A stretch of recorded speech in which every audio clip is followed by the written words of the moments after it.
आज आमच्या कॉलेजमध्ये पहिली कंपनी आली वेबसम म्हणून आणि त्याच्या प्लेसमेंटसाठी आणि त्याला फक्त स्टायपंड 10,000 आहे. तरी गर्दी बघायची तुम्हाला, गर्दी बघायची. पहिले तर 3 महिने काहीच नाही, फ्री असायचं. ना ब्लॉगमध्ये दाखवू दे ना. आणि तुम्हाला गाईच बघायची गर्दी किती. आम्हाला तर जागा बी नाही भेटली. हे बघा गर्दी बघा तुम्ही. आम्ही तर उभा आहे डायरेक्ट. हे बघा बेरोजगार देखो, बेरोजगार देखो. वाह गाईज एवढे जण बसले आणि अजून बाहेर तर आईच्यापेक्षा जास्त जण बसले. आणि म्हणजे एका कंपनीच्या आपल्यासाठी एवढी गर्दी म्हणजे बघू शकता तुम्ही. अजून तर ॲप्टी राहिली, सगळं राहिलं. इंटरेस्टेडच मुलं किती बघू शकता गाईज तुम्ही. आणि हे बघा हे रेझ्यूमच्या पत्तरवाळ्या घेऊन आलोय आम्ही गाईज. आहे का माझं नाव वगैरे याच्यात? माझं तर असेलच ECची का. बघू शकता गाईज एवढी कॉम्पिटिशन चालू आहे सध्या ITला. पहिले 3 महिने तर पेमेंट बी नाही आहे. पहिले 3 महिने तर पेमेंट बी नाही डायरेक्ट. पहिले 3 महिने घेऊन जातो. वर्षभर पेमेंट नाही करू पण वर्षभराने पेमेंट द्या. अच्छा जॉब द्या मला, जॉब. बघा गाईज आता तर PPO टॉक आहे पहिले. आता PPO टॉक झालं की तुम्हाला सांगतो काय प्री प्लेसमेंट ऑफर टॉक. पहिले टॉक आहे, नंतर एखाद्या वेळेस टेक्निकल असणार आहे. आजच आहे ऑफर टॉक. नाही काही नाही. 20 लाखाचा खाली देणार नाही, पॅकेजच देणार नाही. जॉब देणार आहे पण त्यासमोर BROW लागणार आहे. बघू शकता काय प्लेसमेंट देता का कोणी? अरे यार हे बघा गर्दी बघा, गर्दी बघा.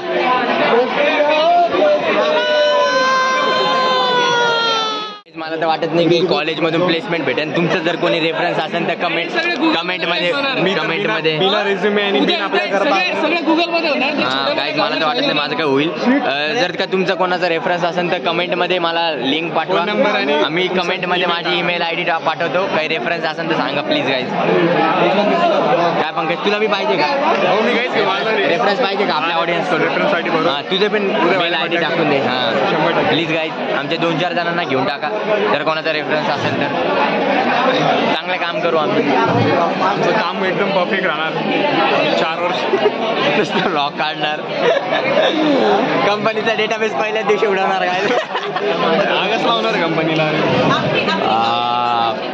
गाईज आम्हाला आत्ता कळालंय की फक्त आमच्या कॉलेजचे मुलं नाही तर सर मॅडम पण बसले प्लेसमेंटसाठी. एवढं छोटं मोठं नाही. 3.5 लाख 3.5 लाखाचं पॅकेज येते काय. किती आलं बोललं भैया उभं राहा भैया असं कोणाचं आलं असतं मागच्या. काय बघू शकता अशी परिस्थिती आमच्या कॉलेजला. सर मॅडम पण कॅम्पससाठी बसले. मग आमचं तर काय होतं काय माहिती नाही. पिऊन बी बसले काय BVGचे. पिऊन बी बसले गाईज BVGचे आणि आम्ही सगळे पिऊन बसलोय. गाईज आम्हाला अपडेट दिलंय सोमने आत्ताच. काय सोम कंपनी कोणती आहे?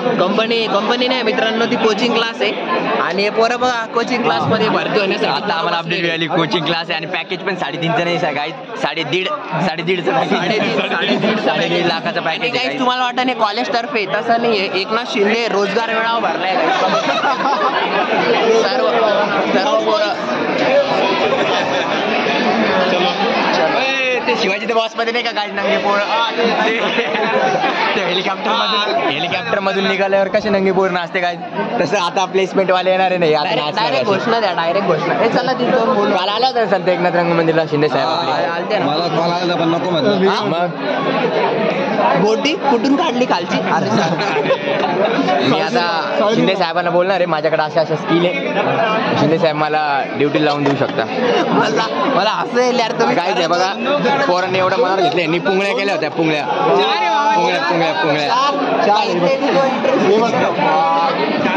तेवढे 4 वाजता असं जास्त जेवढा प्रिंट बरं काय आता काय करावं, बसावा की नाही प्लेसमेंटला काही कळत नाही. चला बाहेर जाऊ, मी चहा पिऊ घालतो मित्रांनो. या बोलीवर नाही आता काय बघू आता. हे क्लास आहे म्हणे, डायरेक्ट क्लास आणि कॉलिंगचे काम आहे म्हणे. आत्ताच अपडेट आणली सोम चांगली अपडेट आणत असतो नेहमी, कामाच्या गोष्टी सांगतो. आम्हाला जर का माहित नसलं असतं आम्ही आतापर्यंत इथंच बसलो असतो, आलोच नसतो आम्ही. रोजगार मिळावा म्हणून आम्हाला म्हणून आलो. तेच आम्ही तरी आम्ही असा विचार केला होता की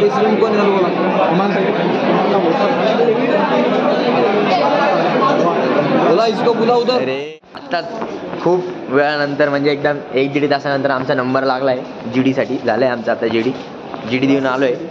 पुढे हे GD देऊन आलोय. आता GDचा रिझल्ट सांगा तेव्हा सांगू आम्ही तुम्हाला काय झालं काय नाही तर. आणि माझा एक मित्र पहिलेच आला इथं. सो काय देऊन आला बक्षोदी काय होतं topic? 5G technology. 5G technology. मला AI टूल्स GD साठी टॉपिक होता. लागली ना भाई आपल्याला प्लेसमेंट? लागली का? प्लेस आहे आपण. प्लीज यार मला इंस्टाला फॉलो करा ना यार तुम्ही. विषय का? हो ना यार, परेशान आहे मी. सांगतो तुम्हाला, अपडेट करतो GD बद्दल. काल आमचं GD झालं होतं गाईस. तर GD मध्ये झालंय माझं सिलेक्शन. छान बोललो होतो. तुम्हाला काय वाटतं का बोलता येत नाही का इंग्लिशमध्ये? एकदम खतरनाक बोललो होतो GD मध्ये. आता GD मध्ये तर सिलेक्शन झालंय. आज माझा इंटरव्ह्यू. बघू आता इंटरव्ह्यूमध्ये काय विचारतं काय नाही सांगू तुम्हाला. आता 38 नाही 90 पैकी कितीतरी 28 का कितीतरी जण सिलेक्ट झाले GD मधून. आता आमचा सगळ्यांचा इंटरव्ह्यू गाईज. आता इंटरव्ह्यू आता लगेच होईल.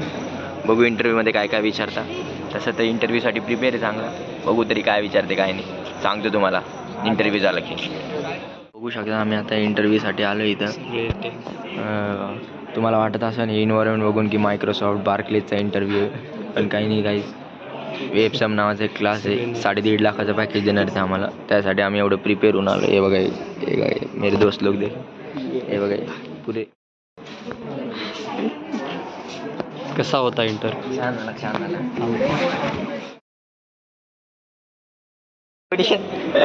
काय इंटरव्ह्यू तर चांगला गेलाय माझा. सगळे व्यवस्थित उत्तर आले. त्या मॅडम मला काय म्हणल्या माहिती का? म्हणे आतापर्यंत तू एकटा आहे म्हणे, तुला जेवढं येते तेवढंच रिझ्यूम मध्ये टाकलं म्हणे. बाकीच्यांनी तर काही वापरा टाकल्या म्हणे रिझ्यूम मध्ये. त्याला विचारलं तर एक बी नाही आलं म्हणे त्याच्यातलं. तुला काय काय प्रश्न विचारले? मला माझ्या रिलेटेडच विचारले प्रोजेक्टचा. माझ्या दिदीने केलेला आहे तो, मी नाही केलेला आहे. आणि फ्लटर वगैरे आपल्याला टाकला होता का ते? हा तो टाकलाय म्हणे. हे जे तिन्ही प्रोजेक्ट आहे ते तिन्ही कम्प्लीट आहे का? म्हणलं तिन्ही कम्प्लीट नाही आहे. त्यातला एक इंटरमिजिएट लेवलला आहे. BTech CSE लास्ट इयरचा आमचा प्रोजेक्ट आहे म्हणलो संभाषा. तो इंटरमिजिएट लेवलला आहे म्हणलो, पूर्ण नाही झाला. म्हणलं ठीक आहे म्हणे मग. आणि मला डायरेक्ट असं म्हणे भाई शेवटीला जाताना be prepare for next round.